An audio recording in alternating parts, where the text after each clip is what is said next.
My name is Yoshi, that's my nickname. Real name is Gerald, and I study English and Literature at SUSS. I'm Rachel and I work for Mindef. My name is Debbie and I'm a fresh graduate from NUS University. I'm Hao Ran and I don't like to be peeped at in the public toilet.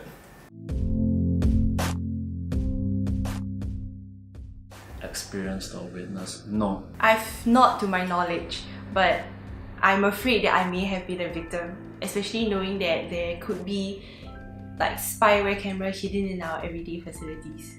Yes. To me, I don't agree with the 2 strikes policy, mainly because I think if you've already done it once, you should be punished accordingly. There's been a lot of opinion that's been going around, and especially from the victims who have started to speak up. It took this long for them to come finally to a 2 strikes policy. The damage has been done. There hasn't been enough deterrence or any discouragement that has been implemented or imposed on people like that. It is not fair to the victims, especially if it's already been done. I don't agree with it. I mean, obviously, NUS is a private entity, can do whatever it wants to do. This is not AGC, this is not the police. I mean, even AGC has their own prosecutorial discretion, but I think NUS as an international institution of education, right? Not come out with such an arbitrary kind of decision making. Like, oh, we will give everyone 2 chances. That's just bullshit. Seriously. As in, this is just telling everyone you can get caught once and then after that stop, because after that you're gonna be screwed. As much as it's a 2 strike policy, but what happens to the victim? Because then she doesn't get a second chance. So how is that helping the victim to recover from all this trauma and everything else? It just doesn't make sense. I don't. Yeah, and especially as a female, I'm very much afraid, and I feel that in this case, because he was let off so easily, with the worst thing being that he may not even think that it's offences because he didn't get the needed punishment. Deterrence, I guess. NUS is not supposed to be a criminal justice system, so their disciplinary policy has to take into account. I feel it should be more of a protection of the current students rather than rehabilitating errant ways of students. In this case, I personally would feel deterrence because I mean, what's done is really done to the victim. So then if we can deter people from doing it, then we won't have such cases going on, you know, and that way then you don't have to really focus on rehabilitation. Just really focusing on deterrence, I think that's good enough to keep things away. Rehabilitation is very personal, very specific. It's extremely personalized, and the facilities I think now that we have in terms of the services that we can offer and how we are able to rehabilitate him, I don't know how comprehensive they are, I don't know how effective they are, I don't know how many successful cases of this that I've heard of. I rarely see stories that say, oh, rehabilitated child molester starts a new business or something like that. The way we treat and stigmatize sexual crimes in accordance with other crimes, it's very different. There's a whole different stigma that you have to deal with. So when you talk about rehabilitation, I think you need to deal with that stigma first. If you don't deal with that stigma first, no matter what you talk about, we are always, as a society, we are always going to look at him as a child molester. If you don't tackle that first, I think, which is the mindsets of the people, and that's way more difficult to deal with. Rehabilitation is difficult.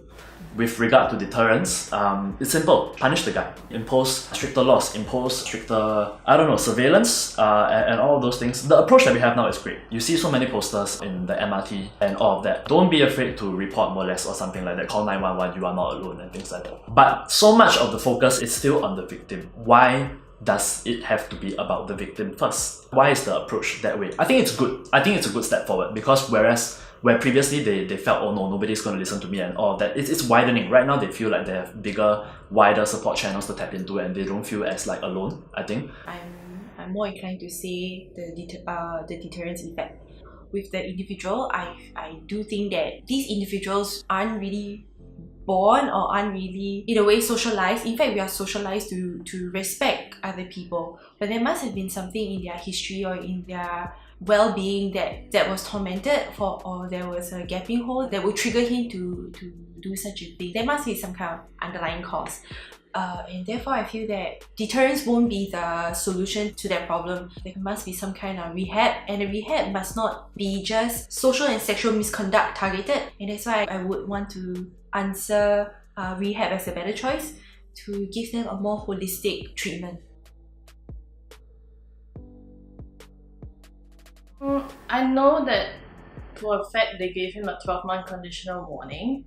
I don't think that's accountable enough, but that's just my own personal opinion. In any case, he was given a suspension as well for 6 months, and yet he could land himself a job. How is that helping her, and why is he benefiting from this? So to me, that was not enough. I wish there was a harsher punishment, but that's not up to me to judge. I think that's a damn BS statement. I think that there is just honestly a line filler more than anything else. There is no actual actionables. If you are really serious to commit something, you should usually let the person know what then are you going to do about it. And I felt like that was what the apology statement was severely lacking. I think whatever has been done right now and whatever that he's been through is way more than enough. Monica Bay's case is unique in the sense that it was given a voice. The voice is something that happens because I do see other posts from other people that talk about their experiences, but the response to Monica Bay's was unprecedented. I think the amount of support, I think, and discourse that was generated from this was unprecedented. It is something that we have not seen before, and in that light, because of this response, it is almost inevitable that the perpetrator will suffer way more. Accountability, I think it really depends on what each person feels is appropriate. It really depends on the individual. I mean, some people will want to see him get screwed over by the justice system. Some people just want to see him lose his face. Accountability, I mean, it's a big concept. I don't really have an opinion on what that means. I think it differs from person to person.